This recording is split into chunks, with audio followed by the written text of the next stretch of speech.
Welcome to a Trucker's Mind podcast. I'm Eddie McGee. It's your boy K Finks. We're back, man. Episode 229. Yes, sir. Man, I had to double check that one. I had it written down, but I was like, let me double check. We done it. We about to be 230 fucking episodes. Yeah. It's a lot of people. I look at some podcasts and they'll be like episode 180. I'm like, dang, that's a lot. I'll be like, wait a minute, we did more. About to be on 230 next time. Yeah, buddy. Yeah, buddy. Let's get right into it, guys. Before you go, I will say, like, we always talk about the importance of content and how, even when I got COVID, there was people like, man, I look forward to having your podcast or opening it up every Monday morning. We did the open mic at the Well last Tuesday, and after the show, one of the girls was like, hey, you guys are hilarious, and I thank you guys so much because earlier we had to bury my grandpa. Oh, man. So I just hit my friend and I was like, yo, I want to get out of the house. And she was like, obviously I don't want to just go to no bar. She was like, let's hit the comedy club. So, it made me realize like how important it is to put on a show anytime you get an opportunity to speak in front of people. It's important to be strapped up and ready to go with your content and actually really give a fuck, because there's people who, they need a distraction. Mm-hmm. And we've become, no, we're not superstars, but we've become important enough to some people to where we're a healthy distraction for them. Yeah. I feel like we do enough engaging content to where they're like, hey, I'd rather listen to Eddie and Keith, see what they're talking about. All right. Now let's get right into it. This is breaking news, you guys. This is some of the most important news in the world that I'm about to bring up right now. Kim Kardashian and Pete Davidson broke up. Bang, bang, bang, bang. Jamaican noise. Was it Jamaican horns? All right.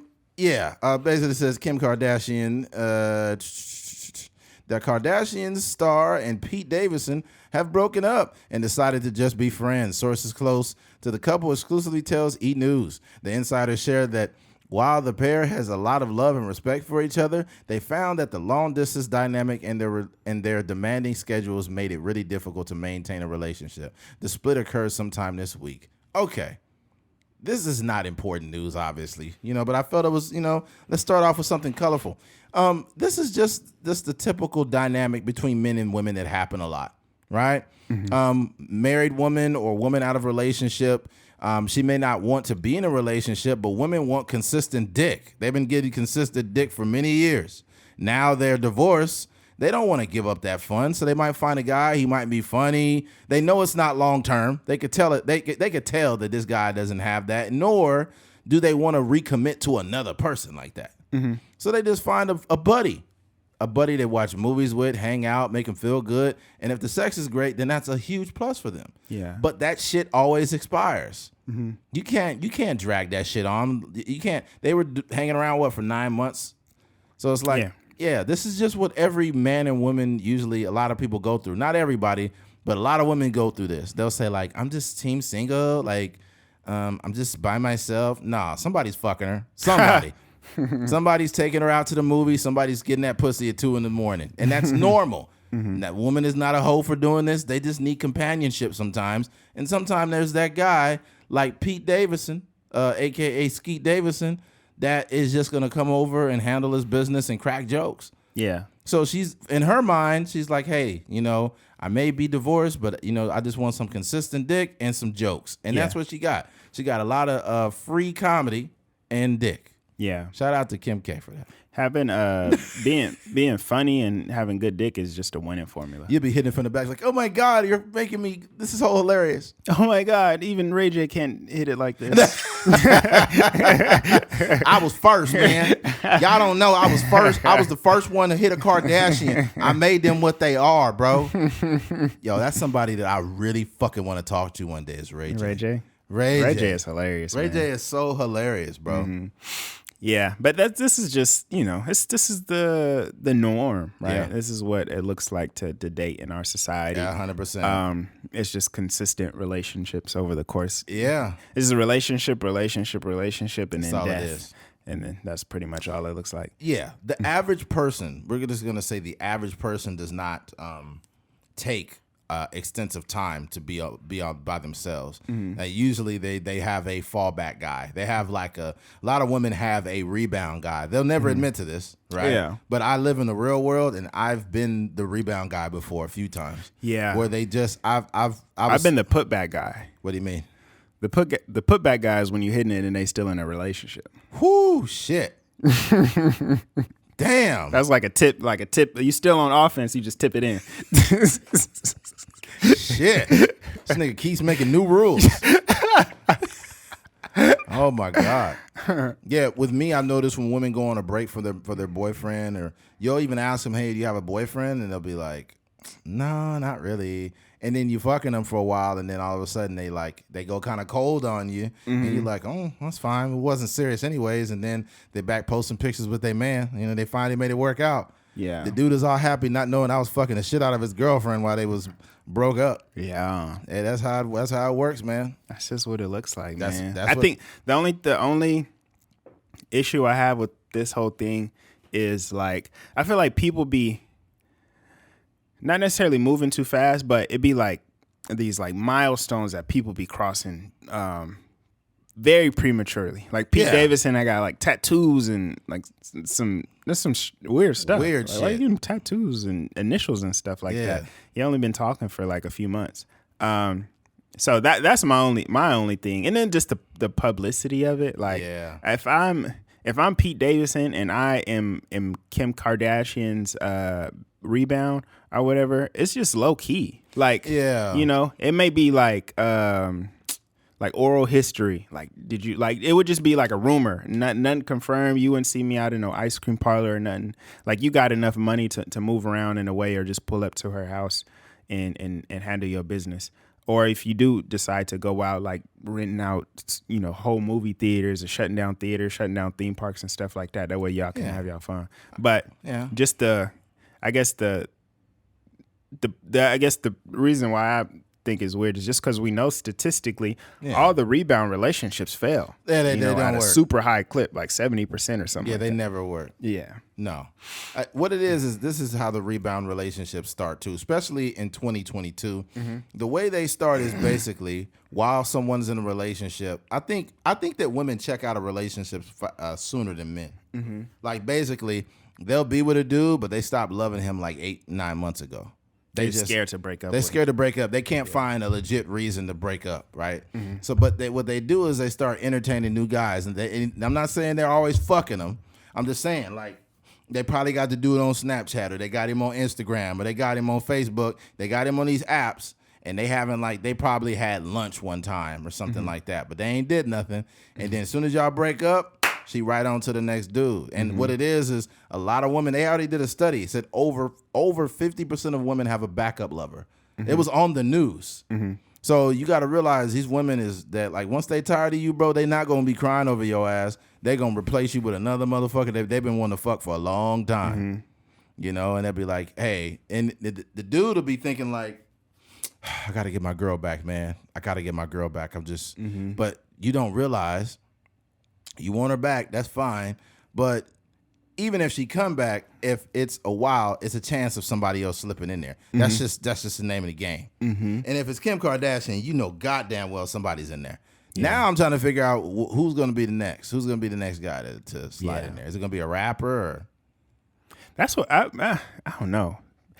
It's that's crazy. She might get back with Kanye. I don't know, man. Might try to make it work again. I don't know. I'm just trying to think of, like, you know, you have Pete Davidson, who that's not really, he's not a high profile guy. He's just Pete. So I mean, there could be somebody along that line, like a kind of like B-list celebrity type guy. Like a B-list type dude. You know, she'll probably dip into the athlete pool again. She been messing with like more so the actors, rappers. She might slide back with some, you know, some Mookie or something like that. I don't know, man. She had some white meat for the first time in a while, man. Yeah. She usually just black guys, but you know. Yeah. Who knows now who it'll be? Like Jason Hemsworth or some shit. Jason who was that? Was it something Hemsworth, the dude that played Thor? Oh, Chris Hemsworth. Chris Hemsworth. Yeah. I don't know. Who knows, man? It's Kim K. Kim is sexy. I'll give her that, but her booty is fucked up, man. She got to chill with them surgeries, man. Yeah. I don't know why. I don't know why so many women do that. That shit is crazy. She got the OG BBL though. What do you mean? Like she had it before it was like people flying out to Miami. I think she's one of the ones to blame for the pandemic, the BBL pandemic. Yeah, she's definitely one of the ones to blame for why so many women fucking mutilate their asses. Yeah, who would you put? Like I would say probably her and Nicki Minaj. Her and Nicki Minaj, those are two of the first. They did that shit a long time ago. Because back in the day, Nicki didn't have no ass. Yeah, and I mean honestly, I don't care. Like I'm not so hung up on ass because in the '90s. Regular women, I've loved Aaliyah. She was flat chested, didn't have no booty. Loved her. Yeah. Brandy, all these type of women in the early '90s, they was just regular, like dumb thick. They was just regular girls. Nia Long, motherfucking. It goes on and on. They was just regular women, and I think a lot of women are blaming men for that. Like, oh my god, like men and the beauty standard. Like, no, it's not us. Y'all on Instagram all day comparing yourself to Kim K. And motherfucking Amber Rose all day, and you getting these BBLs. Now, we'll say this. If they had a DBL for men, I think men would be doing that shit. A DBL. If you had a Brazilian dick lift, niggas would be... If you had a Brazilian dick lift, niggas would be... Everybody would be 8 inches. Everybody have 8 inches, man. But then that shit would probably be looking unnatural, just like a BBL. Yeah. Dick be crooked as a motherfucker. Yeah. That'd be weird. Got a big old crooked DBL. You gotta chill with the DBLs. Yeah, that's too much. But yeah, man, this is like all it is she's a celebrity, and she's what played out for her is what plays out in an average male and female relationship. You know, you find the solid. It's almost like it's like a fuck buddy that's actually a friend. It's like a friend, but there's sex involved. Yeah. That's pretty much all it is. I guess, yeah, that's what I was saying. Like overall, like, you know, it's cool. Like if that's your thing, like you need to, you've been in, and a lot, like you said, I think a lot of times people don't realize is they break up. The breakup happened on this day, but the real breakup was 3-4 months ago when all the arguing was happening, when dude slept, you know, at his parents' house for a couple nights, and you know, where he kicked you out and you was sleeping at your friend's house, whatever the case may be. You didn't come home after the club. These are the times when y'all really broke up. Y'all just kind of extended it a little bit more. Yeah. And then that's why it's generally so easy for people to move on. I'm sure women will listen to this and say, like, why is Eddie putting all the onus on women? You know, whatever the case. I'm not. All I'm saying is this. The truth is the truth. The truth is that women do not have to pursue men. When you break up, we all know it based on the shit you post on the internet. Even if you don't officially break up, some women just go to social media and be like, sometimes you just need to focus on yourself and just, you know, get away from it all. Yeah. And then when they post shit like that, oh, she broke up with her man. Let me hop in her DMs. And then it's always like, you gotta read between the lines too. Like a girl would post that like, nobody can ever end me, right? And it'd be like hashtag photography, hashtag good day, hashtag for your viewing, hashtag I'm single. It's like in the fine print. Or it'd be like single life or something. Yeah. And it's like, and the thing about it is men are seeing that because men are hunters. Yeah. Men are naturally hunter-gatherers. Yeah, hunter-gatherers. We hunt and gather that pussy. Right? So that's what men do. Women constantly, even when they're in a relationship, they constantly have men like throwing dick at them all day. That's just what men do. It's relentless. And it's like it could be in the form of like, hey, how's your morning? And it might sound innocent, but he just trying to check your temperature. And he probably knows you like him, and he just like, okay, she's still in a relationship, I'll leave her alone. But as soon as you post that shit, it's like a implication that my relationship's over. And then all of a sudden, here comes Joe Blow want to take you on a date. Yeah. I'm telling you, man. Yeah. People would just play the sideline. It's a cold game out here. Oh man. Like people just play the sideline, especially when a dude is single, he'll play the sideline for as long as he's single. And then until he get into a relationship, that's when because he throw his ride out there every couple, he might 6-7 months. Let me check the temperature to see what she got going on. Yeah. Yeah. And sometimes A woman will be in a relationship, but they'll post a very single picture. Like it'll be them standing sideways with their booty poking out, and you'd be like, dang. Like, they'll be like, dang, that thing is poking out. How's your night going? They'd be like, oh, good. Just came from dinner with my boyfriend. You'd be like, oh, my God. Yeah. That's wild. Like, what the fuck? Yeah. And I'm not saying as a man you shouldn't be telling women what they can and cannot post. All I'm saying is it goes both ways. Stop posting single shit. Some people, the biggest issue with most people in relationships is they act too available. Yeah. You act too available, that the ass all out, and just you want too much attention. It's weird. There'd be some women's pages that be like a lot of, pictures of them looking sexy or whatever, and then they just sprinkle in a relationship. Yeah, it's like, and then when they sprinkle it in, it's something small, like it'll be two plates of food, and you'll see like some hands. And, and the hands might got like tattoos on them. You're like, is this how y'all This how y'all move? Yeah. Girls, that's what women do, and it's hilarious when they do it. Like, they will literally show a picture of a dude's, like, work boots or his motherfucking hands, or it'll be, like, a dude's shirt or something, and it'll be, like, had a great time in Maui or something. Yeah, that's played out, dog. Like, if you gonna post me, post me. Yeah, that's real. Don't be trying to, don't post, like, my kneecap. You better post them old niggas that's paying for your trip. You mean he took his whole Social Security check to pay for that trip. That's like that very ambiguous thing. Like, it'd be like the one unique thing about you. Yeah. Like you got a mole somewhere and it's just like a picture of the mole. Yeah, that'd be crazy. You got like your parents and shit tattooed on your arm, and she take a picture. They'd be like, "Wait a minute, that's my fucking husband." It'd be some married people out. I'll be thinking like, "Are you that dumb?" In relationships, you full-fledged married on a date with this chick, bro. You stupid as fuck. You know the worst, and this is me just assuming, the worst space where I've been seeing a lot of like sneaky links be like major parking lots. Oh yeah. Like you'll go to like out here Barnes and Noble parking lot or like a Walmart parking lot. This is how you know. The way you know is when they got their cars parked a certain way and they standing out talking to each other. Yeah. And it's like, why are you in a parking lot by yourself at like 1 a.m. and you got the cars parked a certain way, almost like you trying to hide away from the public. It's like, y'all cheating. Yeah. Like, you cheating. This is very easy to get. Yeah. I remember I was going to the store and it was these two people, and some people just have this look where they look married. It's like you got two married couples, or no, two married people, individually married that is, and they just out there talking. I'm like, man, y'all might as well just go fuck, man. Just go get a hotel. Yeah. Yeah, you out here, you about to get caught up. It's like motherfuckers don't realize what they look like. Bro, you gotta be mindful of like how you look out in these streets. Yo, I'm gonna say this to the married men out there, married men and women, but I'm talking to men right now. Please don't cheat on your wife. I've said this a million times. Just stop, bro. Don't do that.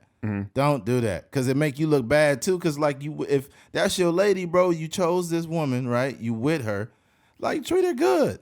And I would say just from a man to man, like men don't handle cheating as good as women do. A man could be cheating his whole marriage. Yep. 20 years of cheating, and his wife slip on a dick one time. Yeah. And it's like he ready to kill her. Yeah. And the guy. Yeah. Because now a man's insecurities get sparked. Because now the whole thing is she cheated with him. Now it's like, oh, man, is his dick bigger than mine? Oh, do he last longer than me? Yeah. Or was the sex better than mine? I hope she didn't come. Like, just all the insecurities will pour out of a man, and men can sit there and be like, no, I'll take that. Just chuck that to the game. No, motherfucker, shut up. No, we don't. Our brain don't operate. Our brain don't operate like that. Yeah, you're gonna have every mental image of her getting back shots. Yeah, it'd be terrible for you, brother. You're gonna be scrolling through his Instagram.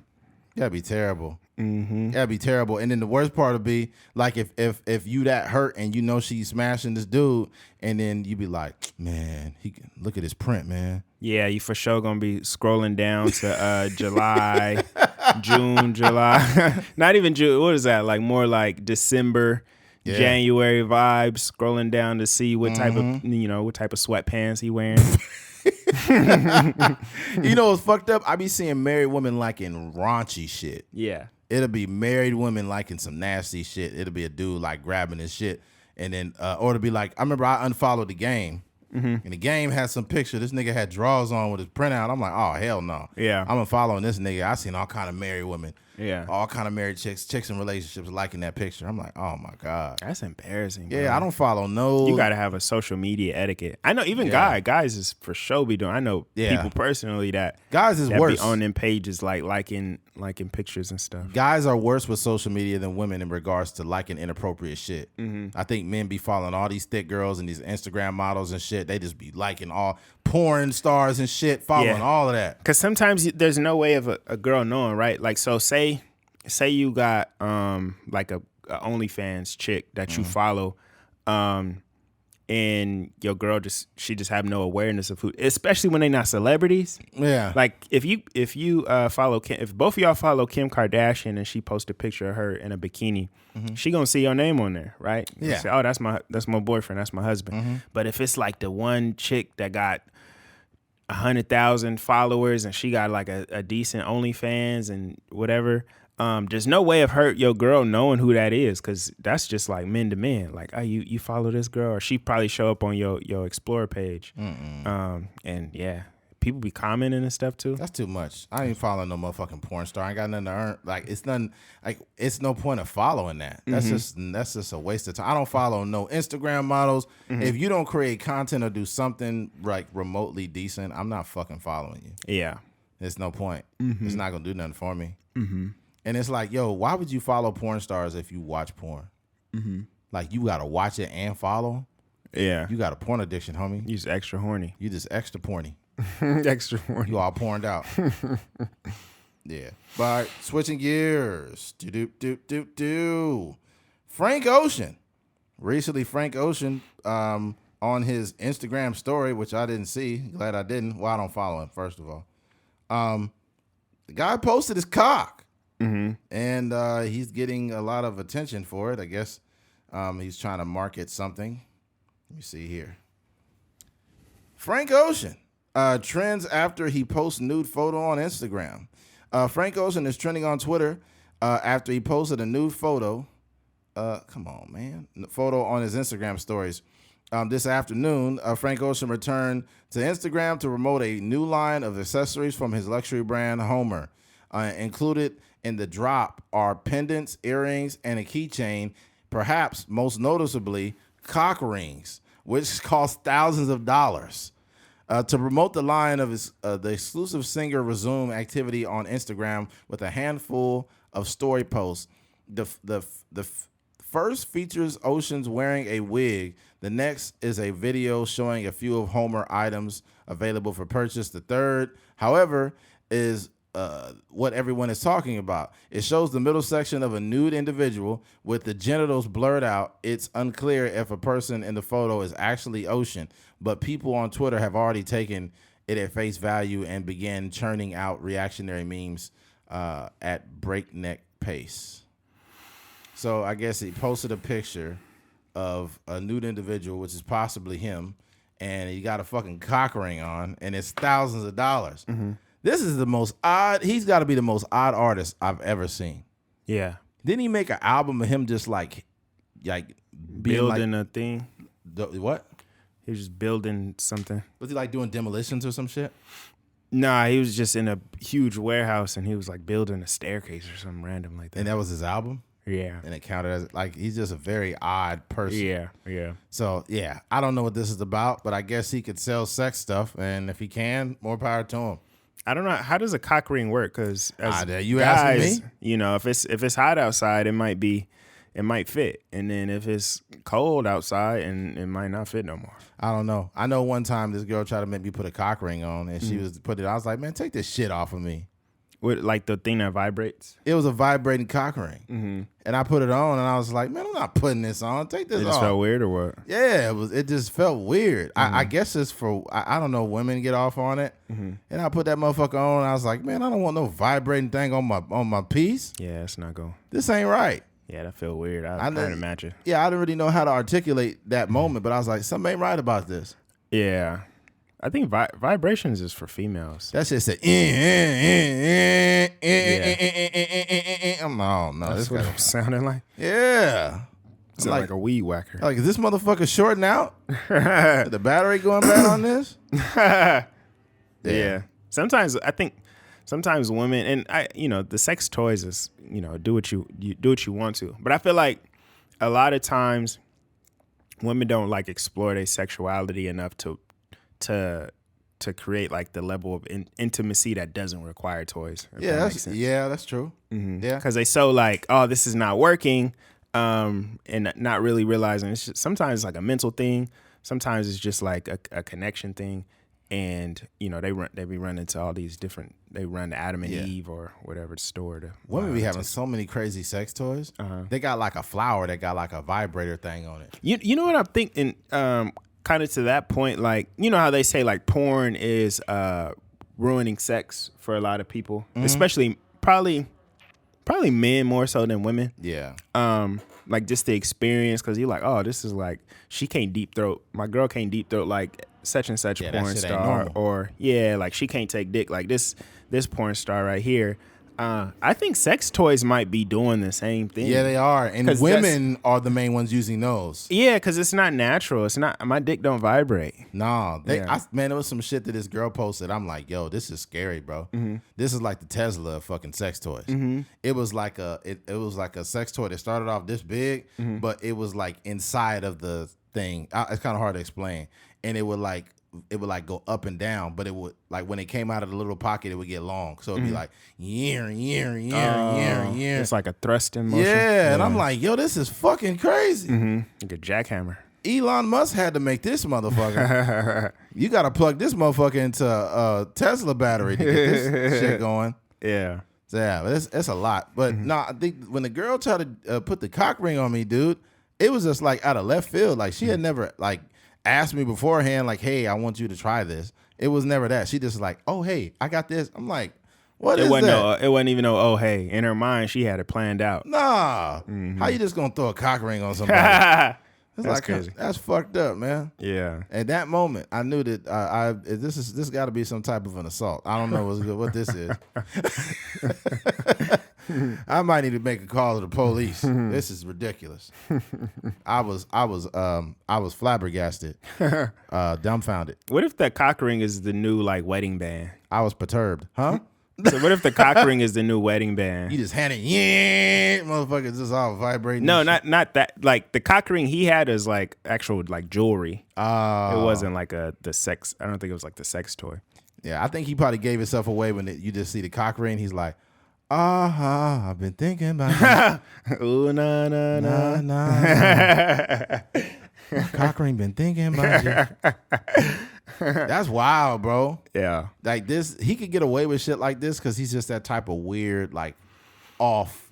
He went to the what do you call that? The Met Gala with an alien next to him. A little alien, like, little figure. Yeah, he's just one of those people that could do anything weird. It's kind of like Mike Tyson. Mike Tyson his behavior has become more eccentric lately. Have you noticed that? Nah, what's the He just been doing weird shit. Yeah. He was talking to Kitty the Kill. He's like, I'll never be nothing but a nigga. That's all I am is a nigga. And then Keenan was Keenan like, and Kel? Yeah, the Keenan. Oh, to Keenan. And Keenan was like, nah, brother, I disagree. I think you a king, man. I've known you a long time. He's like, how the fuck you gonna tell me who the fuck I am? I'm a nigga and I'll always be a nigga. Yeah. And he was like, nah, Mike, I love you, man. And then Mike was like, get away from me. You didn't see the clip? No, I didn't see that. Mike Tyson been on some weird shit lately. And he posted something recently about Hulu. About how he was pissed off. They got a TV show. They got a Mike Tyson TV show. But he said they try to like make him a slave and not pay him and shit. I can see that. Yeah. Because it was super random and it didn't seem like Mike Tyson was connected to it. So I was like, I don't know if. But the actor in there is a dude from the dude that was in what's the Bird Box? Oh, black dude, Trayvon, the one that was smacking Trevante something. Yeah. He look like he can't play Mike. He is playing Mike. No, I'm just saying he can't. Like, to me, I just don't see it. Oh, you don't see him? No. Yeah, maybe. I don't know the way he looks in the commercial. He posted a picture with Dana White. Hulu tried to desperately pay my brother Dana White millions without offering me $1 to promote their slave master takeover story about my life. He turned it down because he honors friendship and treating people with dignity. I'll never forget what he did for me, just like I'll never forget what Hulu stole from me. And there's a picture of him and Dana White right here. Damn. And then the next one is, don't let Hulu fool you. I don't support their story about my life. It's not 1822. It's 2022. They stole my life story and didn't pay me. To Hulu executives, I'm just a nigger. You see what I told you what he be doing? Yeah. They can sell on the auction block. Mm-hmm. And I'm gonna see like some of the comments on there. He said Hulu. It said hashtag Hulu disabled tagging them, cancel Hulu. And then people playing fuck. I don't think, to me, that's not worth canceling Hulu. That's just the way I watched a really good movie on Hulu last night. That shit was good. Yeah, that's the way business works. You don't necessarily need Mike Tyson's permission to make a movie about him, but it sucks. It's unfortunate that you're not including him in on this project. But yeah, the movie was a movie Prey. It's basically a Predator movie that I've seen. Mm-hmm. That might be the best Predator movie I've ever seen. Like it's like part of that franchise. Yes, it's like the prequel almost. It's based in the 1800s. And that's all I can. Oh, that's pretty interesting. Oh man, it's a great fucking movie. The main, I guess the main character is a woman, right? But it's just dope. At first, when I seen that, I was like, man, they finna make this extremely progressive. They gonna try to make it kind of corny or whatever. Yeah. But it was dope as fuck. Yeah. Like I like when they have a female lead in a movie where it's like a tough, you got to be like a tough woman, tough guy type role, but don't make it corny. Yeah. Like, don't make it corny, bro. But they didn't. It was a great fucking film. Yeah. I was talking about, have you seen the movie Queen and Slim? Nah, I haven't seen it. Oh, yeah, I haven't seen it. But I was having a conversation about like characters and stuff like that. And sometimes like you watch a movie and you'd be like, man, this movie had like a lot of potential. Like the trailer was fire. And then you watch the movie and somewhere it just didn't really work. Right. And a lot of times, like, the number one rule that they talk, not number one, but one of the biggest things they talk about is like, you got to have, like, the characters got to be likable.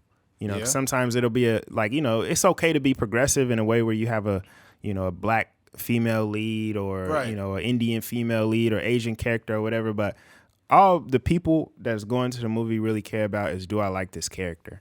Yeah. And, sometimes like they are progressive, but it's still trash because it's like. That's what I'm saying. I don't like that. Like I like whenever I see a woman in like a leading role in a film, I want the movie to be good because I don't want them to make it just so progressive that they dilute the woman in the movie. It's kind of like that kicker that was it Vanderbilt?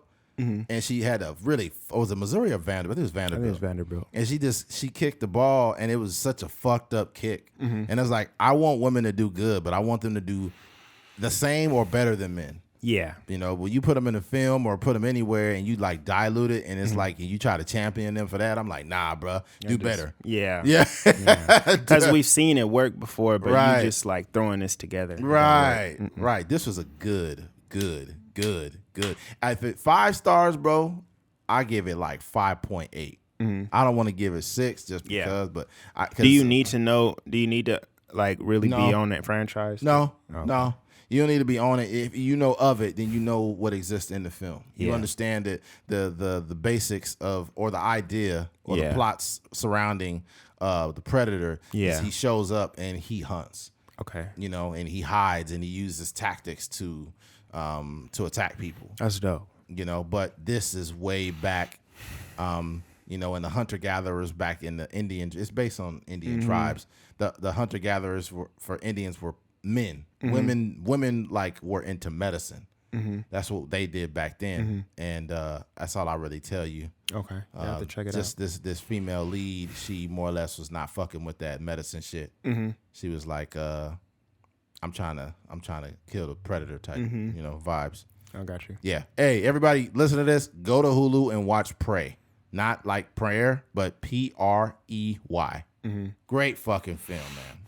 Yeah. Great movie. Check it out. Yeah. But yeah, to make a long story short, shout out to Frank Ocean.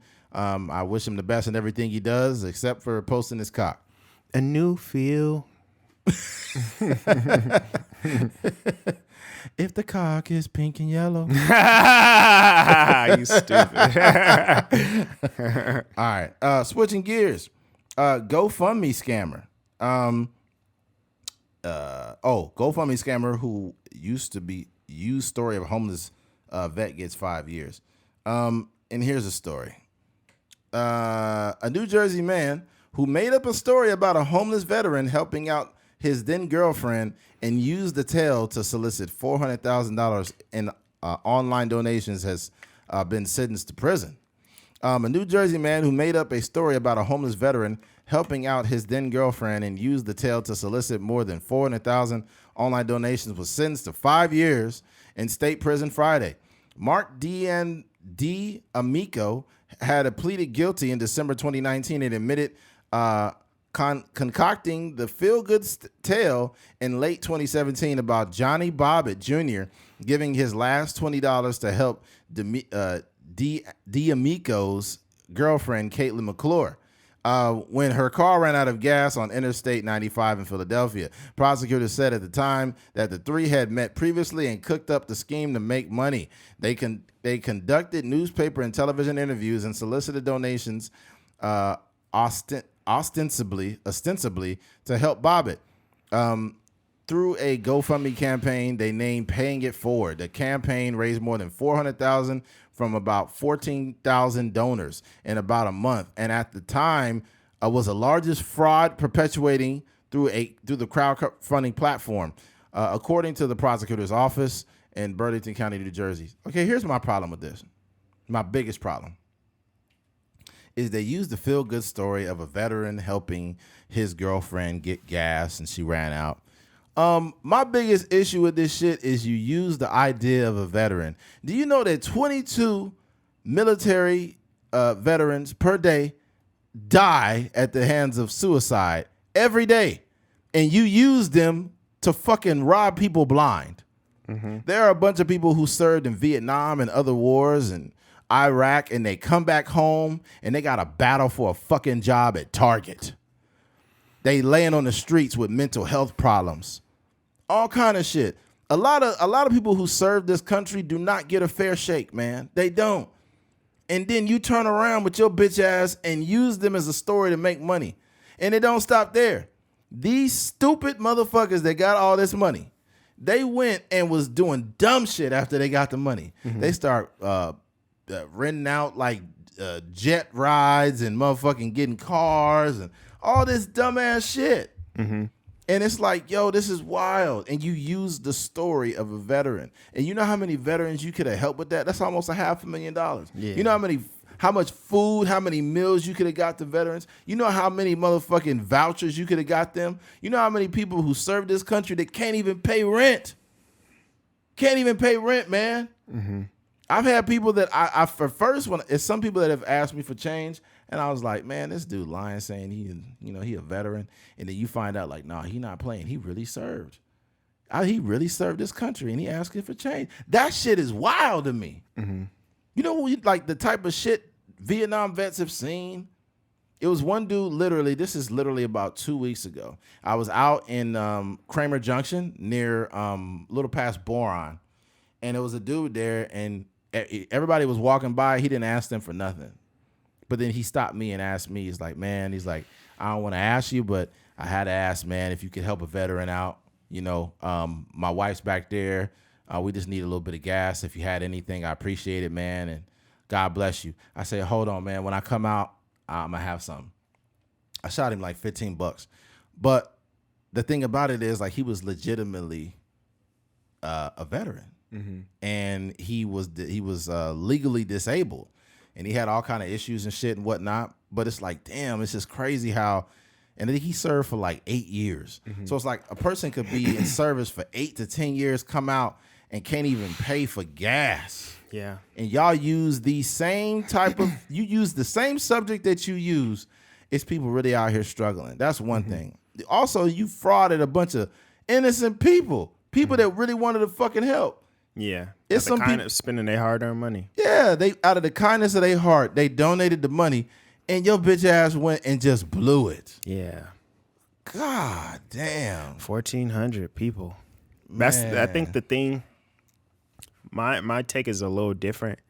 I have a friend whose dad passed away. I believe he had cancer, and he's just venting to me about the difficulties in paying for the funeral. Right? He said, I think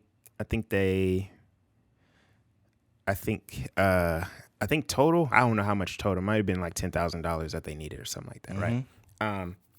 But he's like, I don't got that. Like on offhand, like I don't like, we need some sort of help. So, he putting together ideas to get, some quick money and stuff like that. And one of the things he did was put a GoFundMe together. And I think the GoFundMe was like for $4,000. And I asked him like, yo, how's the GoFundMe doing? And he's like, he was like, I only got like $200 on there. So I was like, Dana, it's just unfortunate when you see like these stories, real people, like you see these fabricated stories about this guy who, the car broke down, whatever the case may be, and they get 400 racks. Yeah. And then it's people that are really experiencing, real life, and they out here struggling to put together not even like 10% of that. So it's like, it's just, I think I know why that happens. What's that? I think that the average person that's going to donate or anything, they've become desensitized to everyone else's story, and it needs to be something outrageous and popular for them to donate. So, for example, if you say, man, my son fell, he cracked his head, he broke both his legs, he really believes in God, he plays basketball, he rides dirt bikes, he's a huge fan of Kobe. Like, if you fabricate all these stories to pull on the heartstrings, you're pulling on the heartstrings of all these fucking people. They're like, oh my God, he broke his legs, he loves Kobe, this and that. Oh, I need to donate. But when you say, my dad died, it's just not enough to people. They need a story. They need a story. You just had a whole monologue about a movie, right? Yeah. It's just a story. People gravitate to the stories, and I think that's, I'm gonna call it genius on their part, but that's what worked for them. They fabricated this story, especially tugging on the hearts of people that really care about military veterans and stuff like that. But yeah, it's crazy. Like, even think, like, we know, like with Blaine, the guy that saved the girl at Starbucks. Yeah, he put his GoFundMe together to help pay for the hospital bills, and it got up fast, 50,000, like, in a matter of a few hours or something like that. So yeah, because he got stabbed up. People, it's like the what do you call that? Social proof. You know what I mean? Either the social proof or the size of the story, if that makes any sense. What do you? I know he had cut it early, but if that was you, what do you think? Would you have stopped it early? I think morally, yes. Only because I can't live with the fact that if I need help and I know I got enough help, I can't be like, oh, I need to come up on this. Yeah. I deserve this. That's just not how my brain works. Yeah. You know what I think too? I was thinking about this literally today. You know how people say, like, this is a blessing from God or whatever it is. Something good happens. It might be a decent person. But I think that God is real, but I think the devil is real too. And I think a lot of people working for the devil and they also get rewarded. Yeah, for sure. And what I mean by that is usually people who get rewarded by the devil, it's something that don't last at all. Like, people that I see doing really dumb shit and they make a lot of money, it always ends bad. It's a crash and burn. It's just like the island boy. I'm an island boy, and now they in jail. Like, I didn't know that. Yeah, the motherfuckers in jail now. That's crazy. It's just how it is, bro. It's some people that are working for the devil and they get rewarded, but it never ever lasts.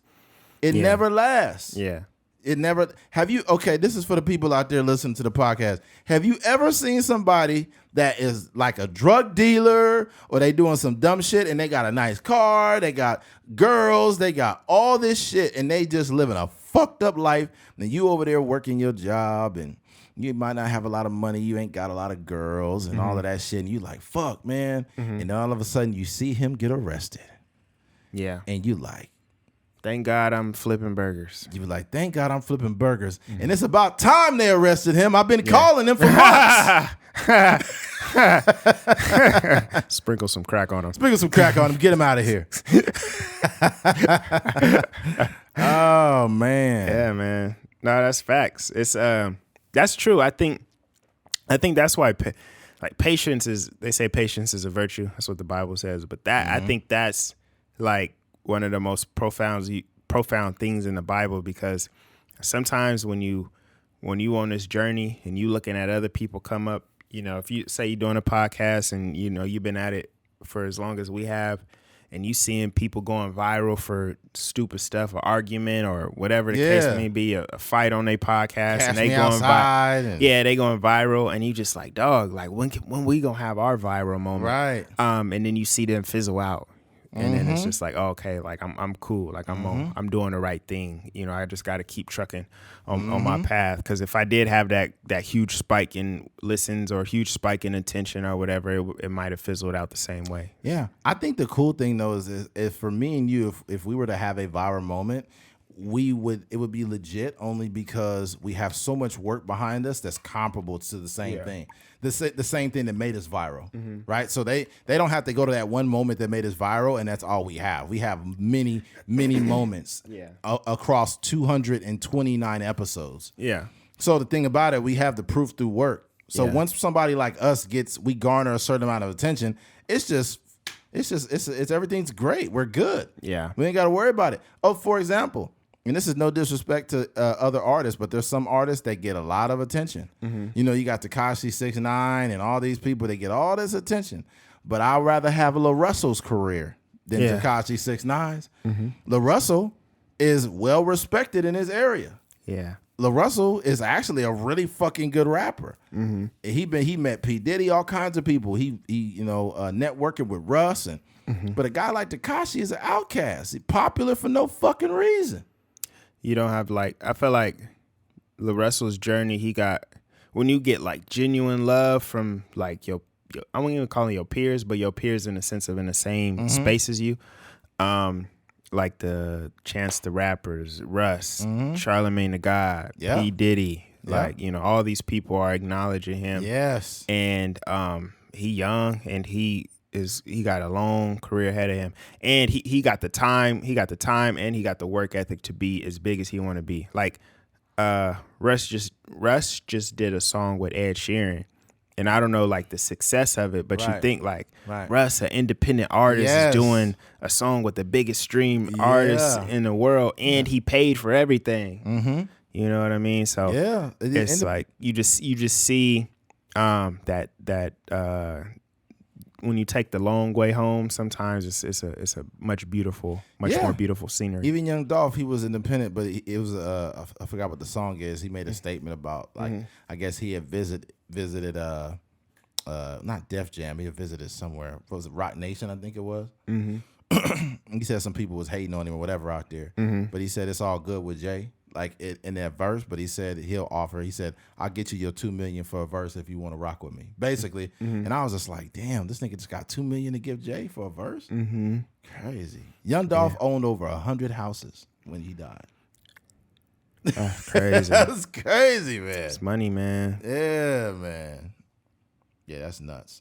But yeah, to summarize this whole conversation with the GoFundMe thing, I think people have abused GoFundMe so bad that I think that unless you have an outrageous story that got that's on national news, ain't nobody gonna fuck with it. Yeah. I seen a story, I'm not even playing, bro. I seen a story literally about 2 weeks ago that like literally almost made me start crying, bro. I think I did cry. I'm not gonna lie. There was a dude, him and his son were driving down the street, and they seen somebody struggling in traffic. Their car broke down. And they were just trying to be good Samaritans. They went across the traffic to help the person out or to help him push, and they checked it. And while they were checking, somebody ran full speed into the car, killed that driver, killed his son, and both his legs got decapitated.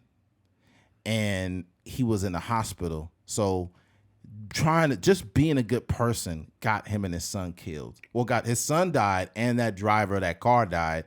And then afterwards, was missing his legs, and he was the sole provider for his family. And then there was people in the comments. They was like, "We gotta find this man. We gotta help him. We gotta help him. He lost everything." And those stories, to me, I feel like GoFundMe, those 500,000, 500,000, like those stories, those people need the money. He said, "Man, I lost my son. He was my best friend." You know, he's like, but I got to stay strong for him and my wife at home, and I'm the sole provider. And he had no legs. You know, I'm going to push back on that a little bit. I don't like when people say I got to stay strong, because it's almost like, to me, when I hear stay strong, it means suppress your emotions. And I understand like you gotta be like, you gotta be able to get up and like for him, he gotta be able to get up and figure his life out still. But we are afforded an opportunity, or we are afforded a moment of just feeling what you feel.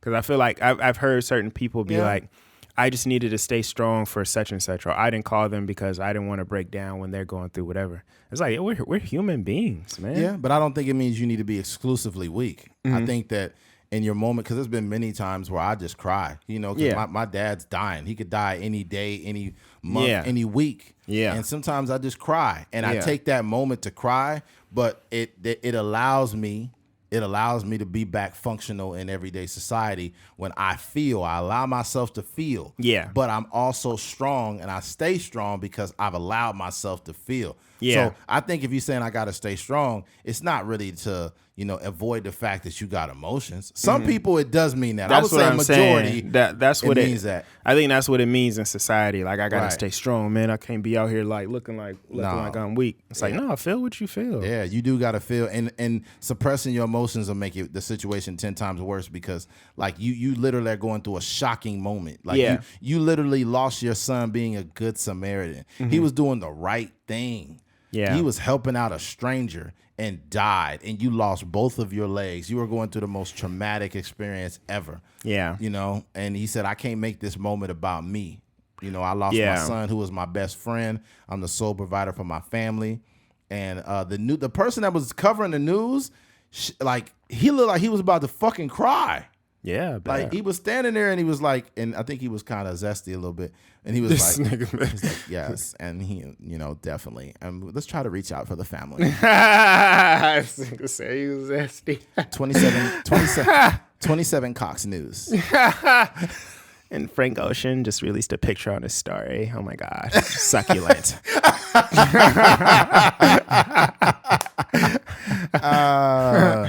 Oh, the cock ring is so nice. 27,000 cock ring. I think they said that supposedly the cock ring is like $20,000 or some shit. That's wild. That's nuts, man. Yeah, that might be the new wave. Like, all you do is you just go in the club. You don't wear no jewelry, nothing. You just put your pants down with a cock ring on. Yeah. All the girls be like, "Oh my God, you see his cock ring?" Yeah. It's gonna be like a new hit single. I don't need no chick, got a cock ring on my dick. Hey.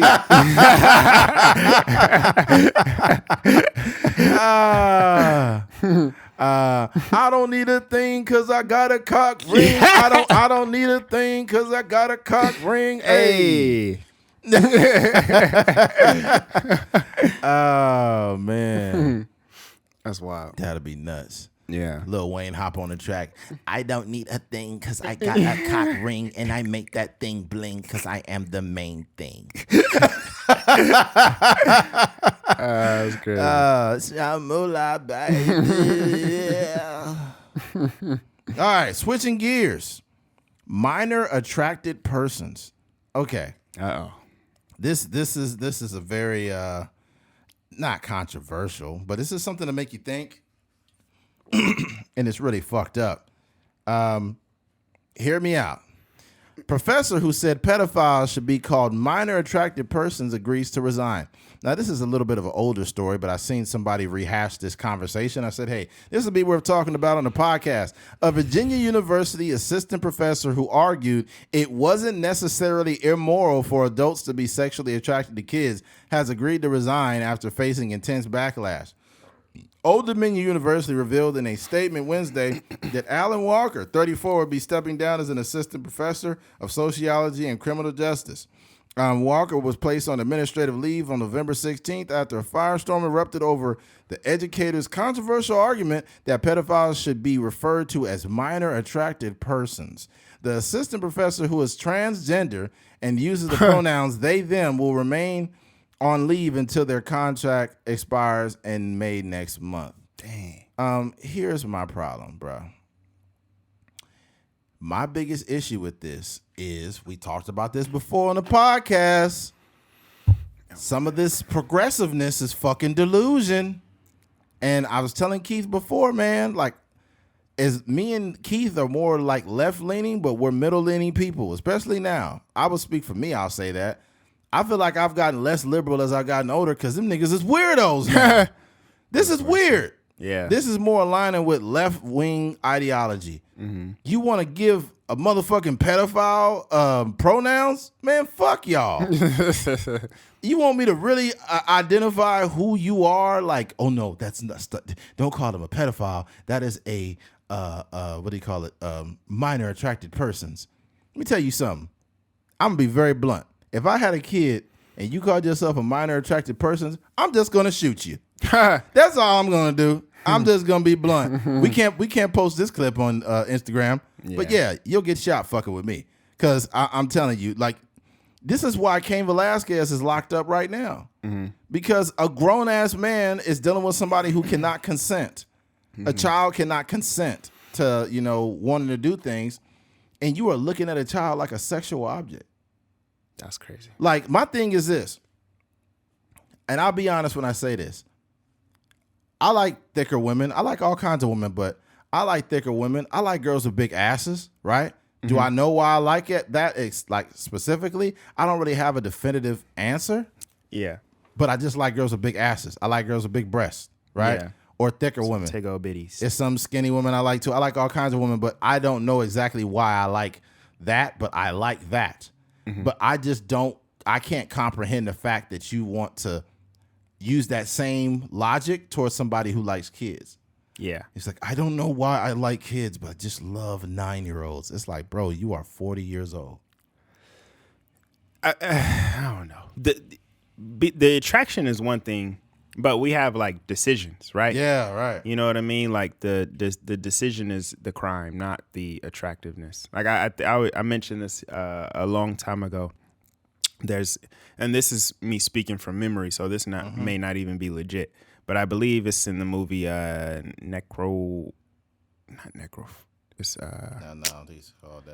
It's Nymphomaniac or something like that. I think that was on Netflix, wasn't it? I think I don't know. I watched it years ago, but Shia LaBeouf is in it, and this other girl. But in the movie, there's a like a priest, and they're trying to like get some information out of him or something like that. And he had never got, like, they weren't holding him hostage because he did anything wrong. But what happened was they were trying to like get information out of him. They were showing him pictures of women and all these other things. And obviously the movie's called Nymphomaniac, so it's about like, sex and stuff like that. But there was a moment where the girl realized that none of this stuff is working. So what she started doing was like talking about little boys. Like, I don't know if she was telling a story about a little boy. I remember this. Yeah, and he started getting an erection, and he was just like crying because like he couldn't he couldn't control his urges. Oh my God. But I say that to say like he never acted on it though. You know what I mean? Like they weren't accusing him of, being a pedophile or anything. He was just, I guess he just seemed to be attracted to the history of that shit runs deep in like the Catholic Church. Yeah, it's crazy. It's like back centuries. Yes, centuries. Yeah. They have documentation of they all had boys. They all had little boys. Mm-hmm. And it's like, oh my God. Yeah, man. That's fucking crazy. But so that's my thing. Like just the act is the thing that is like going to get you in jail. That the mindset that's a completely different story, and we could talk about that. You gotta see some type of a sex therapist, or I don't know what you see. Going on. That's nuts, man. Mm-hmm. Minor attracted persons, and it came from. And I'm not saying everybody who's trans is like this, but it's like it came from somebody that was identified as trans, and it's like the question is like when are we gonna draw the line? Because in society, at some point, we're gonna have to say, hey, that's a fuck enough. Mm-hmm. That's enough. Like we are allowing way too much like gender, not gender, but minor attracted persons. Mm-hmm. Get the fuck out of here. The issue that they're going to have is like on the liberal side is they preach progressiveness, right? Yeah. So it's almost like if you allow this, then you gotta allow that, right? Right. You just let the shit creep in. Yeah. Like who are you to say? Like, this isn't okay when you say this is okay. And I'm not going to say specifically what that is, but just, like, this is cool. Y'all can march for this thing, or you guys can protest for this thing. Yeah. But when this person comes around, y'all going to, like, try to like say that that's not okay. Yeah, look, what happens is when it comes to like liberal ideology in regards to the progressive stuff, is they gonna pander. It's the same way as the same way conservatives pander to their base, right? But with this shit, this is too much, and there's no real line in the sand. It's like they just spitballing, throwing stuff, and seeing how much they could do. Yeah, and that's the idea of like that's what progressiveness means, right? This ain't progressive. This is problematic. That's the problem. You telling me that a man that turns into a woman at the age of 23 is a woman, and I'm like, I disagree with that. I also disagree with this, and it's like, you can call me whatever phobic you want to call me, but I'm old school liberal when it was only men and women. Okay, now I'm not going to ever disrespect somebody because of what their gender identity is, but you cannot force me to say, yeah, a person that's transitions into a woman is a woman. Fuck no. You can never quantify what women go through. You don't get pregnant. You don't go through all the struggles that women go through on an everyday basis. You don't have periods. You don't nothing. You never grew up as a little girl. You just don't have it. You are not a woman.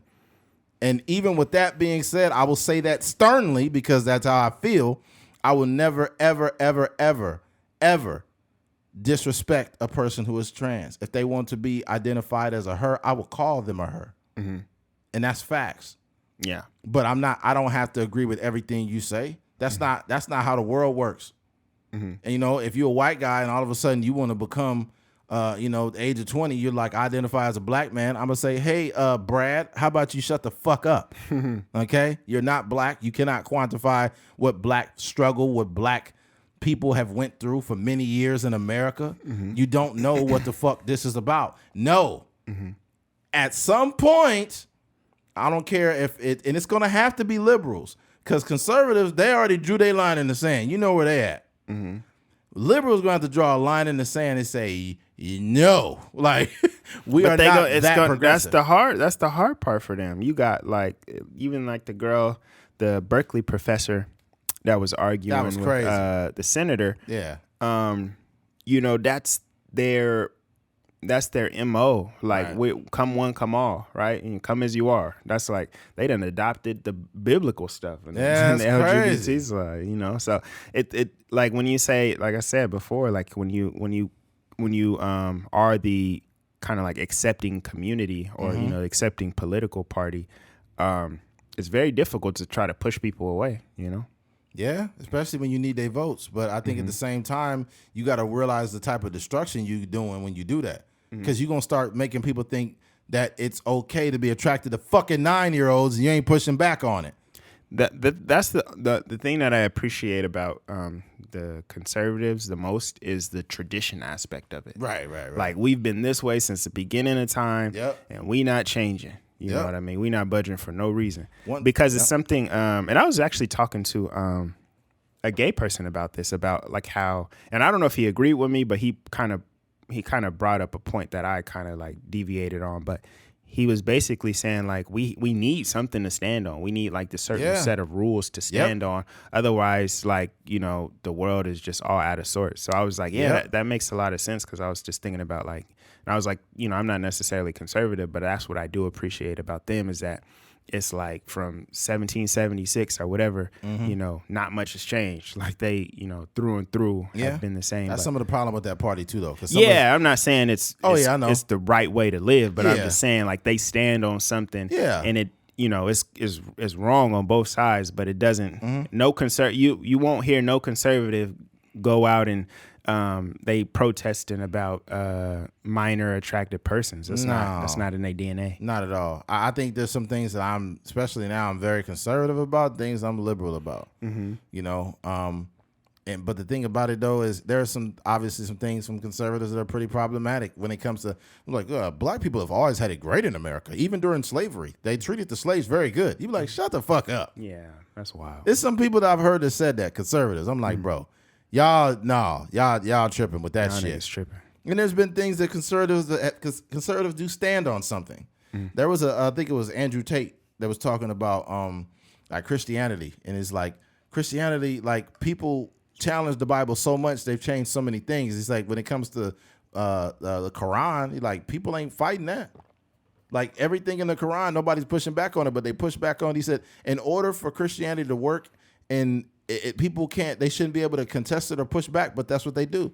Yeah. He said in Western culture, that's all they do when it comes to, people having kids out of wedlock. They've normalized all the things that are opposite of the Bible. Mm-hmm. And unfortunately, that's a true statement. That's the thing I've been thinking about, because I go to church and I've been, I'm working on myself, but mm-hmm. When I like started getting more into, like sometimes I grew up in church, but right. as an adult, you kind of build your own relationship with God. Yes, you do. So like that's the path that I'm on right now. But I started to have an issue with the way that people were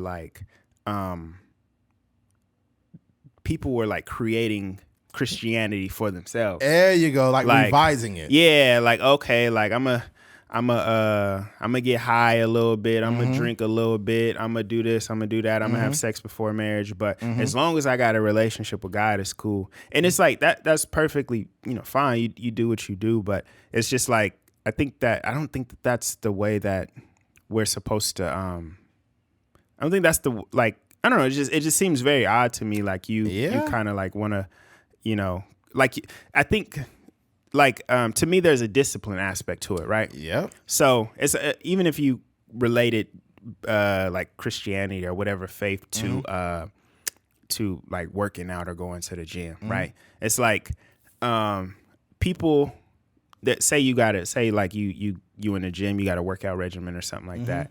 And this is gonna get me to where I need to be. Right. And then you get it and you be like, I don't know if I like this. I don't really like doing squats. I don't really like eating, chicken or whatever the case. I don't really like eating vegetables like that. Let me replace these vegetables with some ice cream or something like that. It just seems like that's kind of the way that we move in society. And yes. Yeah. Well, basically what we do is we take all of our, it's almost like we appropriate our sins. Mm-hmm. That's what we do. Yeah. And that's the problem with Christianity. And I'm not trying to go down this wormhole of religion, but when it comes to Islam, like they don't eat pork. They don't do certain things. They're way more disciplined. They're way more disciplined. Christians will go suck 80 dicks and be like, I'm a child of God. And it's like, facts. I'm sorry. I'm not trying to say you're not, but at the same time, this is what we do. We absolve ourselves of our lack of discipline. Yeah.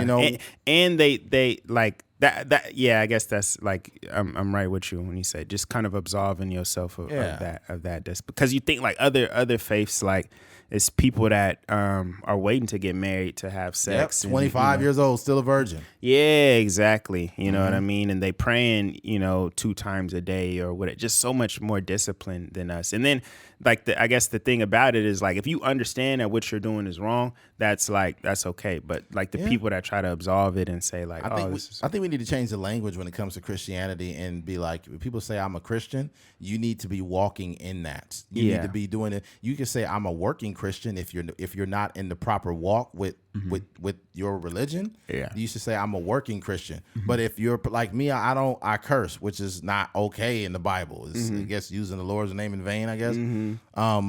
But the thing about it is I would consider myself a working Christian because I don't walk in the walk. There's some people who really are Christians like that. I seen somebody smoking a fat blunt after church one day. I was like, dang, church got you stressed out. That's not the place to be stressed out. He was smoking at church? No, after he left, like driving down the street, like, and he just looked like the world was on his shoulders. Really? Yeah. He probably just wanted to smoke. He works at the church. Oh, damn. He does like some of the he works at the church, and he just like I just seen him at the stoplight. I was like, hey, bro, like you good? He was like, man, he just like he like in the name of Jesus. I was like, dog, you supposed to go to church to be like uplifted. You shouldn't leave church feeling like that. I'll tell you right now, God know my heart. Yeah. But I think that's the issue that I have, the way that I see like society practicing Christianity. It's like I'm picking and choosing what I want to take. Right. That's the thing. If you got 3 babies daddies and you like, I'm a child of God, it's like, I'm not trying to be disrespectful or nothing like that, but you a Christian, you a working Christian. Yeah, you a stepchild of God. Yeah, God don't like that. Because right now you got 3 babies daddies, you need to get your shit together. Like you can't do that. You got a lot of irresponsible people. This is who we are in culture. And I think that when it comes to when he mentioned Western culture, we are horribly undisciplined. Most of us is overweight. We don't have no accountability. We are very promiscuous as a country. I think gluttony is one of the 7 deadly sins. Yeah, gluttony, and the whole country is overweight. Like pound for pound, I'm considered overweight. Like, and the thing about it is, this is just us, just America. We are so oversaturated in pleasure, I guess you could say. Yeah, pleasure overload. Yeah, pleasure overload. Like, the thing about it, if you're not a disciplined person and you're just pleasuring yourself, you're making it worse. Because if you're not doing right in your life, but just having a bunch of sex, you're doing a bunch of drugs, smoking weed, drinking alcohol, getting too much sleep, you ain't did nothing. Motherfucking multiple baby mamas, just all of this shit that you're doing. Yeah, it's just a lack of discipline, and due to society being so laxed, being so fucking relaxed, it leaves the gateway open for people to do whatever the fuck they want. Yeah, you know, we live in a country where we're literally letting birth-born men get in a cage with women and beat the shit out of them because they identify as a woman. We had the 462nd ranked male swimmer transition into a woman and become number 1. This is the conversation that to be had. This was initially it's not really jumping off the conversation we had initially with the what do you call it? Minor attracted persons. Yeah. This would never be a conversation in the 90s or the 80s or any other time, but in 2022, motherfuckers want to push the envelope because there's some sick fuck somewhere in his basement jacking off, waiting for the moment where he will be appropriated in society. That's the thing. Like, my original point is, like, the reason why I appreciate conservative is because they stand. If that is their thing, like, we're Christians, we walk by God, and slavery. A lot of them use Christianity to manipulate, Africans and the world and stuff like that. Right. But I guess the people that really are like disciplined in their faith, true, they're standing on that, and it's like, I don't care what y'all doing in America. I don't care if you say that this person is that. I don't care about the transracial. I don't care about this, that. It's like, we standing on what the Bible says, and we not budging by any means. Two things is true. Like, I didn't really like how they bleed, that they use their religion. When it comes to even the conversation Roe v. Wade with the abortion or whatever, they stand 10 toes down on that, and they say, no, you're killing babies, right? It's more nuanced than that to me. But at the same time, they do stand on what they feel, and I get it. I get both sides, but I get them because they literally stand on something. Yeah. You know what I mean? And the thing about it, too, is certain statements they make that ain't wrong. A lot of people are very sexually irresponsible. Yeah. And they make it to the point of even having to get an abortion because they are very sexually irresponsible at times. A lot of Americans are. They got 2, 3, 4, 5, 8 baby mamas, women pregnant by multiple dudes, people just having kids for not using. Only 48% of people use condoms. Only 48% of people use condoms. We are just so undisciplined and sloppy as a nation. And I'm part of the 52%. What you mean? What? Don't use I'm just playing. Oh, like what the fuck? No, it's 48%. I'm saying the 52 that do use it. Oh, I mean, that don't use it, yeah. Okay. I'm just like, what the hell? But it's just a conversation that, I mean, we've had it. I don't want to keep, beating it down. But yeah, I just don't feel like these conversations would even be had. We wouldn't be trying to find pronouns for motherfucking pedophiles if we actually had some structure within our country, and that's the thing. Even like, if we talked about like being disciplined as a society or walking in, your Christianity or whatever the case may be, a lot of people wouldn't even get to the space to even have an abortion if they waited till they got married to have a sexual relationship. That's a fact. That's a fact. And there are people that do get abortions in marriages, but I'm just saying a lot of times it'd be like a premarital situation. My thing is this. I think that in regards to the conversation surrounding the abortion, it's not, you can't have a one size fits all in that and say like, oh, every time they do it, it's just because they doing it just to do it. And that's just simply not true. A lot of it is due to situations like we talked. One of the main drivers was financial. Yeah. You know, what was that, like high 40s? It was like high 40, like 46% of women were having them because they weren't financially ready. And I mentioned, like, is that really a bad thing? Because if you're going to bring a baby into poverty and you know that that's the case, let's get away from the whole, like, oh, you should have wore a condom. You should have been more sexually responsible. Okay. It's already happened. It's already happened now. Yeah. It's already happened now. And now you don't want to have the child because of financial reasons. But I think it would be smart to not have the child now, because if you grew up in poverty, you know what that's about. I grew up poor. I know what that feels like, how horrible that is. Yeah. You know what I'm saying? So I get it. And some people say like, well, these babies, they're just killing babies because they say they don't have the money. And it's like, that's where I got a problem with conservatives. Is a lot of them been high on the hog for a long. I'm not saying every conservative is rich. Yeah. But I know a lot of conservatives with money. Yeah. If you want to talk about, you know, people with money, it would be conservatives. They're more. I would consider myself capitalists. Yeah, capitalist. I would consider myself fiscally conservative because personally, I don't want to get penalized for being successful. I'm trying to be rich, bro. Yeah, I'm trying to be rich. I don't need you bending me over, taking more taxes from me. Yeah. I'm trying to find the loopholes. And ain't no logic gonna ever be able to, you know, you can't logic my way out of that thought process. No. You can probably emotionally say like, hey, you know, we need to donate money here and everybody should be on the equal playing field. That's cool. We can have that conversation. Go fuck but yourself. logistic wise, especially when niggas been poor for 30 years of their life. Man, I need some money. Right. If they be like, we need to be more equitable and be more, you know, honest with each other, I'll be like, look, I just donated $1 at Panda Express. That's as charitable as I'm going to get right now. Right? You just rounded it up.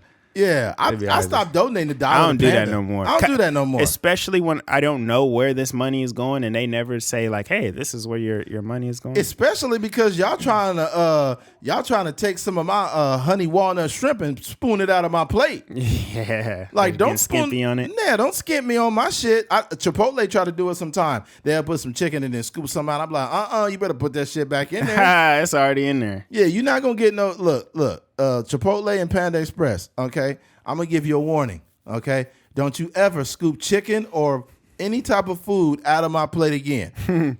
Your employers are not going to get a raise for that, okay? I feel you.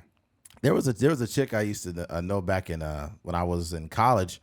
I used to work in Sears in the mall, and there was a Panda Express in the mall. I don't know if there's one now, though, but there was one back then. We're talking 2006, right? And she was 19. I was like 20 or 21. I think I was 21. Yeah, I was 21. And she was hella cute, but she had a boyfriend. But we had like a working relationship. Like she would hook me up with Panda. Yeah. Right? But my plates was stupid. Yeah. Like she would put so much food in there. Yeah. That I would share it with my coworker. She would just get like, it had that big, you know that big metal spoon they got? But back then it had like, it was deeper. You know how it's flat kind of now? It was like looked like a ladle. Yeah. You know that? Scoop some Kool-Aid out of you. Yeah.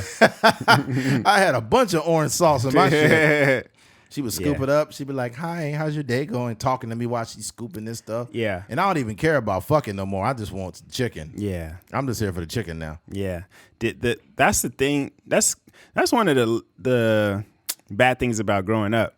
When you're in your 30s, you don't really have, not too many of your friends is working in fast food no more. Nah. 'Cause sometimes you would go in, like you had a friend that worked at KFC and he might throw two extra pieces of chicken on there just to be like, hey man, what's up, man? I ain't seen you in forever. I'm just chilling, man, just trying to get some food. Like, oh, don't worry, I'm gonna hook you up, bro.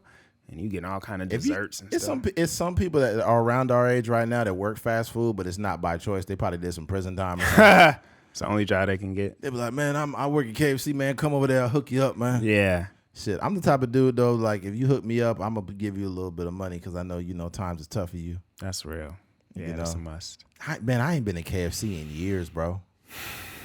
Yeah. As much as, like, I've been a person that eats a lot of fast food, like, I've slowed it down. Like, I'll eat, not, like, fast food in terms like a drive-through. I'll go out to eat, like just some BJ's shit that's or made. something like that. Yeah, but in terms of going through a McDonald's, Jack in the Box drive-through, it's been a minute. Yeah, that shit is not good for you at all. As far as the chicken is concerned, I ain't been there in a minute, and it's cool. It's just too much oil, man. It's just way too much oil. Yeah. I don't have an affinity for chicken. I got some chicken in the fridge, and it's it was in a brown paper bag, and the whole bag is just oily. Oh, it's Albertson's chicken? Yeah. The problem with that, here's the problem with that. The fried or the baked? Fried. Okay, bro. What you got to do first of all is put it in the air fryer. Air fryer, get it right back. Yeah. Air fryer actually make it better. Yeah, because what it does is going to cook that oil out too. So you'll have Way what's less called, greasy. you'll be eating rehabilitated chicken. Yeah. Air fryer is the only, there's no way to revive fries, French fries. Oh yeah. But you throw them in the air fryer, bring yeah. it back. It's like 70% life. You know what I'm saying? Shit. I say you put it, first of all, it's a science behind using the air fryer. If you have any fried object, you need to fry it at the highest temperature of the air fryer to kind of shock that shit and then crisp it up. And with me, mine's is like, it's almost like, it's got a fan at the top. So it's like oscillating the hot, dry air, frying it up.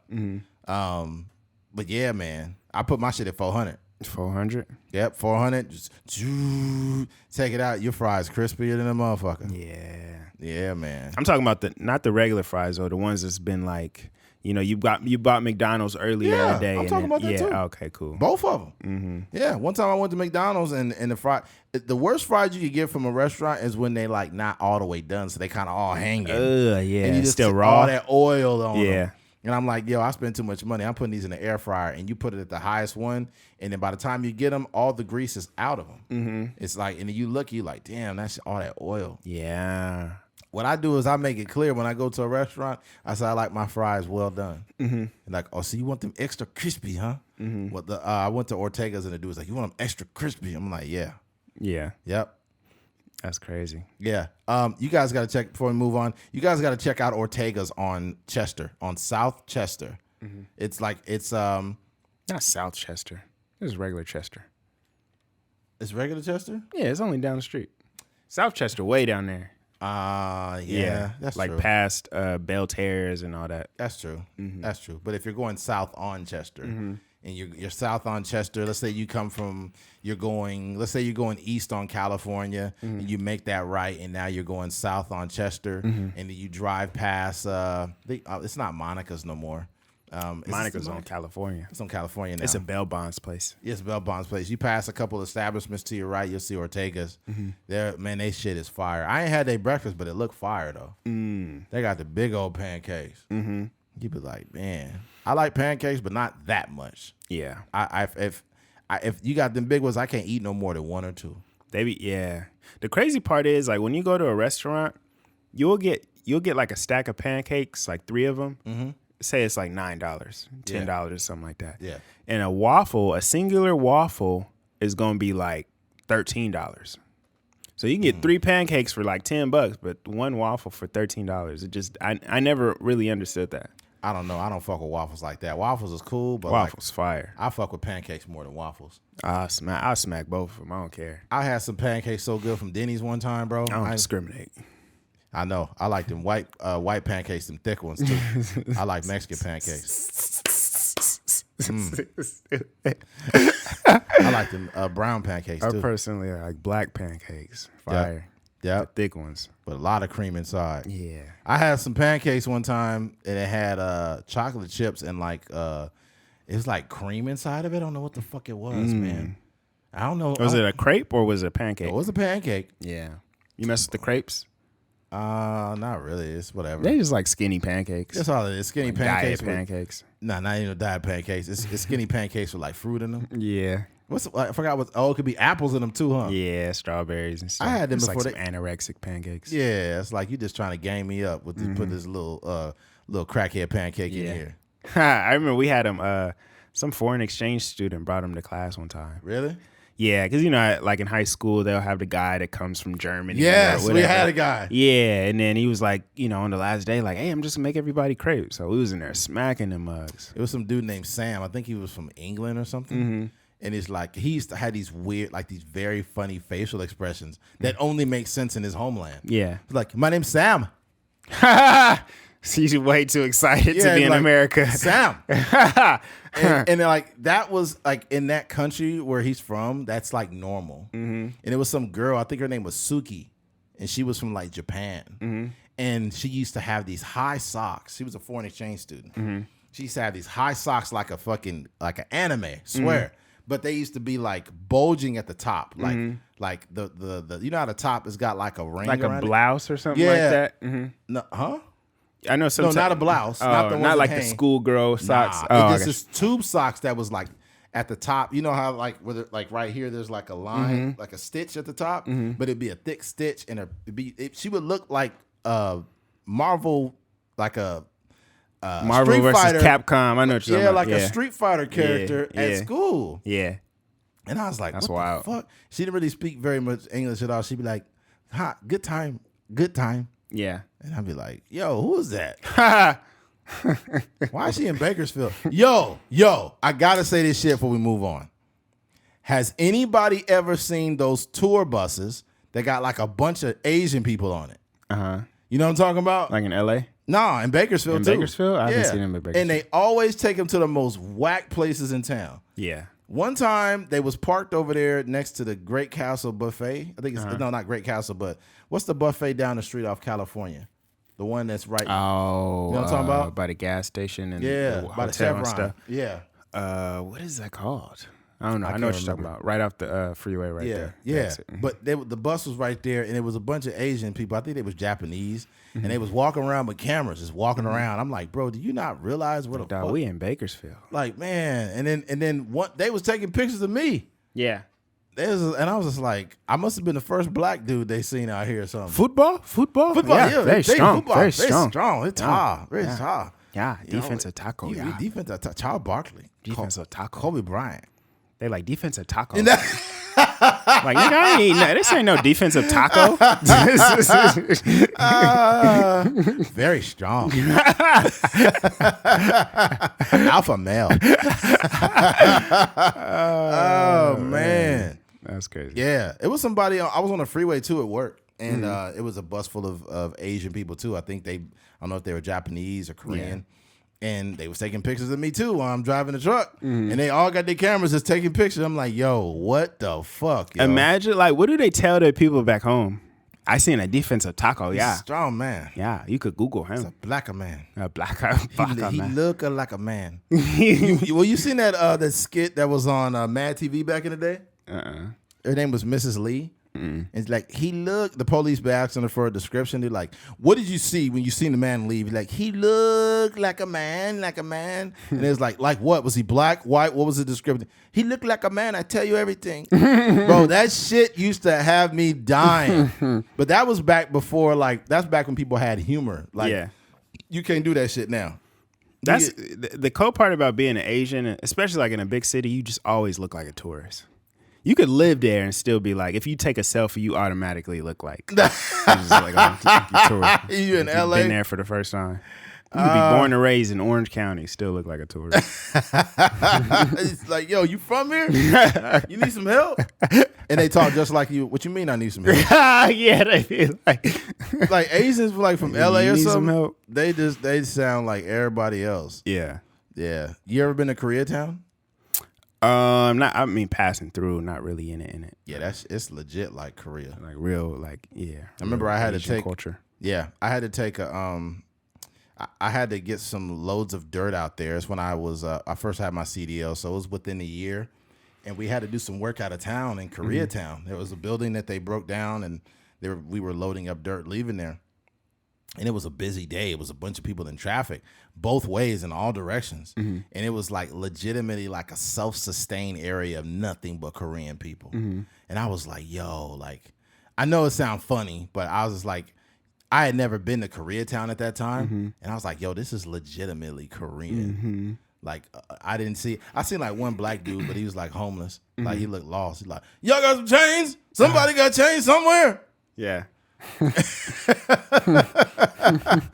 Yeah, that's probably the only black guy I seen over there. Yeah.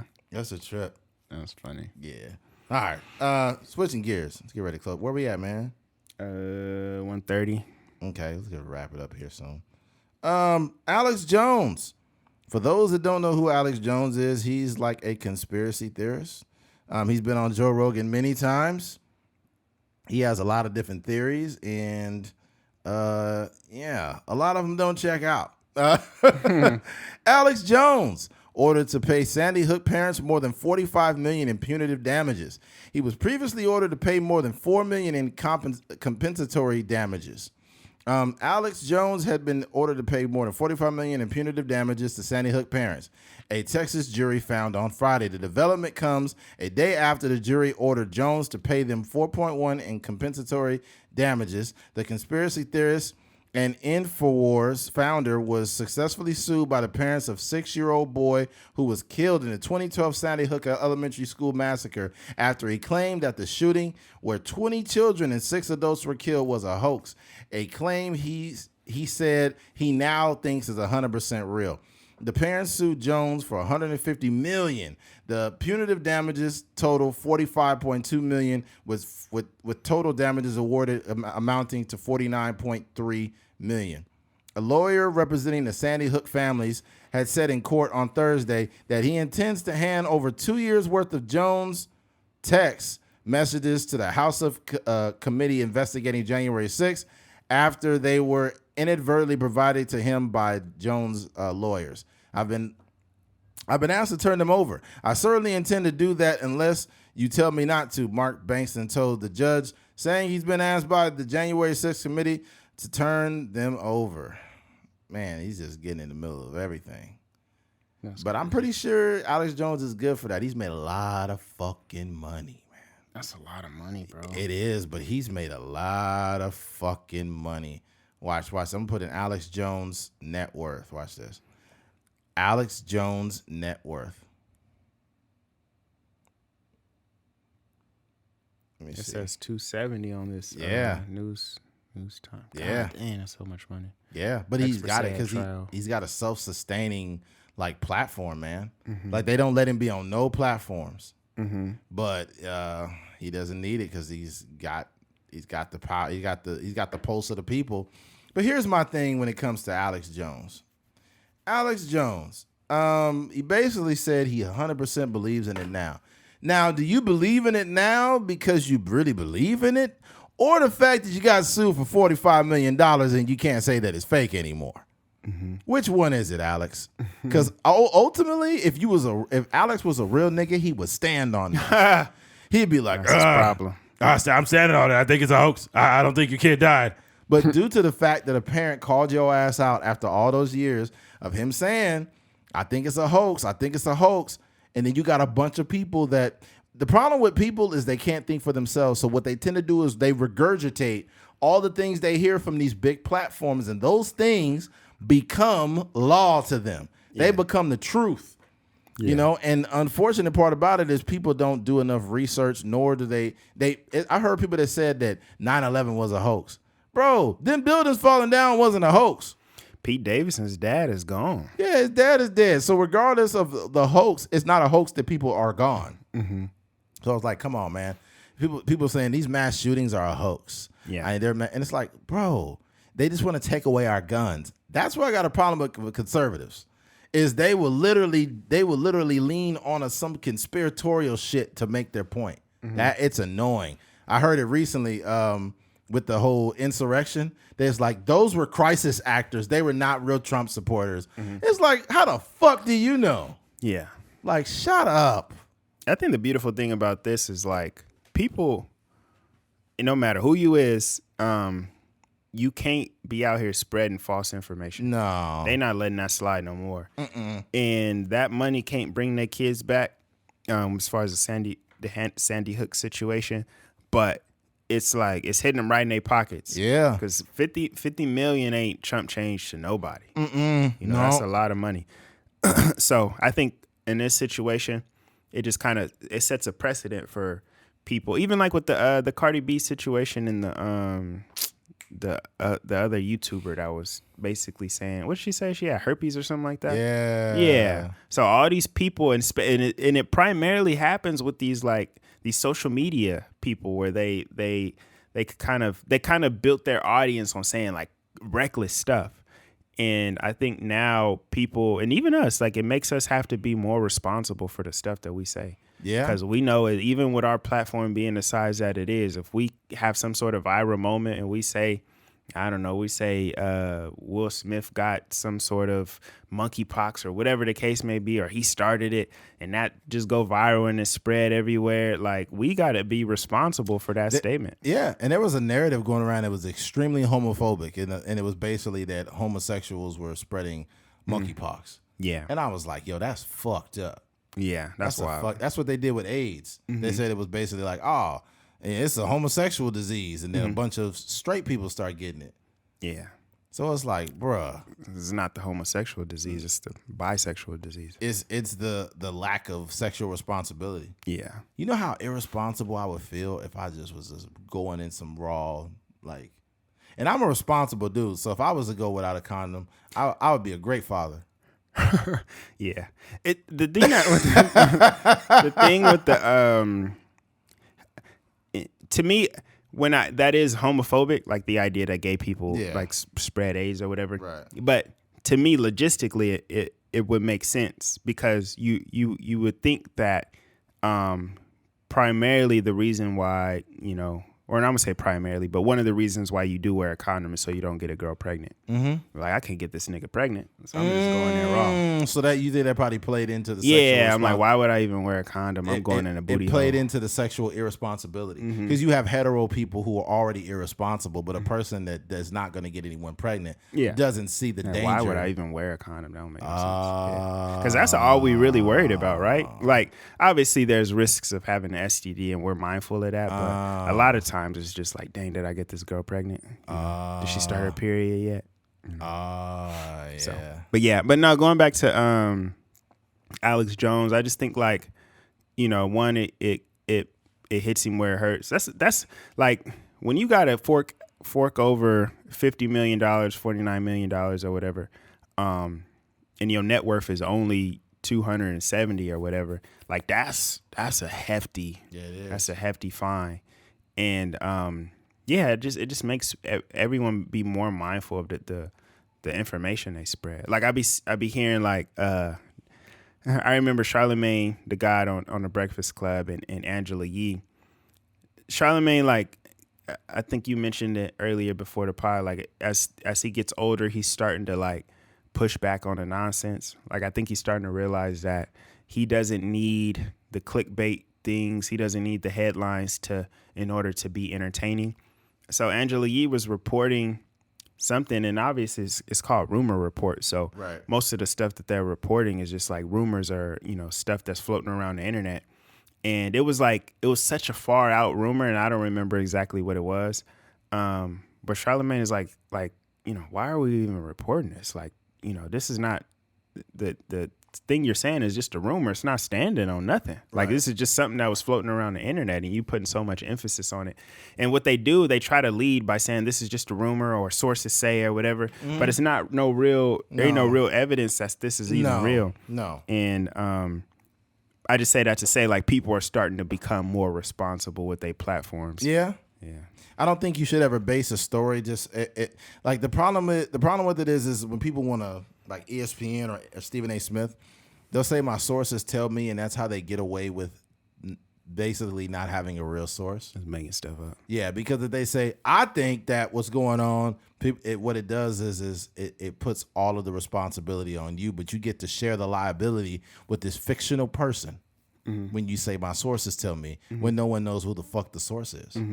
My sources are telling me that LeBron has won out of Los Angeles. He wants to go back home to Akron, Ohio. Akron. Like, shut the fuck up, Stephen A. Smith. Yeah. But that's funny. I think that if you're a person with a massive platform like that, you got to be careful. This is what I hope. I hope that me and you in the coming years, Keith, can make a very, very great financial living off of our content. And I hope that platforms get pretty decent. But I like what Jesus and Mero have. I like the fact that their platform's pretty big, but it's not so massive. They don't got no platform no more. They're still. They used to. Used to. Yeah, as of recent. But I'm just saying, as a collaborative, I like how they were able to move and not get so massive that it just became like a Joe Rogan thing. I would never want Joe Rogan's platform. Fuck no. Yeah, because that's but I would say it's out of their control. Like, I don't know if Joe Rogan just did podcasts. That's true. And he, focused on quality content, quality guests, and it just blew up. It's people that fucking hate Joe. It's people that love Joe. Yeah. I like Joe Rogan because he's a human being. He doesn't try to be something he's not. He just is who he is. Yeah. You know who I've really been watching a lot of, and I don't agree with some of the stuff he says at all, but some stuff he's really spot on, is Andrew Tate. You gotta watch this dude. Just go to YouTube and look up Andrew Tate. A lot of women fucking hate this guy. They fucking hate Andrew Tate. But I see the validity in some of the statements he makes. Some of the stuff where he's like shitting on women, I'm like, oh, come on, man. And other times he makes some great points. I'm just a person, like, I've started becoming very, how do you say? I've liked the person who is not always liked by people, and I look for the good and bad in them. Like I said earlier before the podcast, I'm not a fan of Candace Owens, but she's made some great points. I'm not a fan of Ben Shapiro, but he made some great points before. Yeah. And then I think a lot of the problem with conservatives, they be tone deaf like a motherfucker. Tone deaf. You're like, bro, where are you at? And liberals, they just turn it into weirdos. Yeah. It's like, bro, you got pink hair, you got blue hair. If you got orange, blue, or pink hair, you are more likely to be liberal. If you're a person that thinks that slavery was a choice, you might be conservative. The next thing is going to be a trans age thing, where people can identify as whatever age, right? So like a 10-year-old can identify as 21 and he can go buy alcohol. Or, a 30-year-old, if he wants to date somebody underage, he might identify as 13 years old or something. Trans minor. Wow, that's crazy. And it sounds like a joke, but who knows? 10, 15 years from now, we're going to revisit this conversation. All I know is this. If that ever came into law where it's like, if you're 15, you could legally become non-age binary or whatever. Non-age binary. Like I'm actually 21 years of age. Yeah. You know who gonna have a problem with that? Who's that? R. Kelly. The nigga gonna be like, let me out. Yeah. All them girls was trans age. They was trans age girls when I was messing with them. Imagine he manipulate all of them to say that they identified as 18. Damn. That's crazy. It's like, okay, well, what we're going to do is we're going to reduce your sentence for that, but you still urinated on them. We can't get that pee out of there. That's on tape. That's crazy. Like, just what the problem is, what if they identify as trans urine? Would I be able to get out of here? La da da da la. That's funny. Yeah, R. Kelly, man. I seen a video of him. It was like, I don't know why they made the headline like this. It's some like low key clickbait YouTube stuff. What did he say? It was like last YouTube video of R. Kelly, and he was like singing "I Believe I Can Fly" in front of Minister Farrakhan. Really? Yeah, in some weird like hotel, and he like got up and started singing. Like, see me running through that open door. And then he stood up, and then he was just like singing to the room. And it was like 4 people in there. It was just kind of weird. Like, he had a low-key performance in the hotel. Then he got locked up the next day.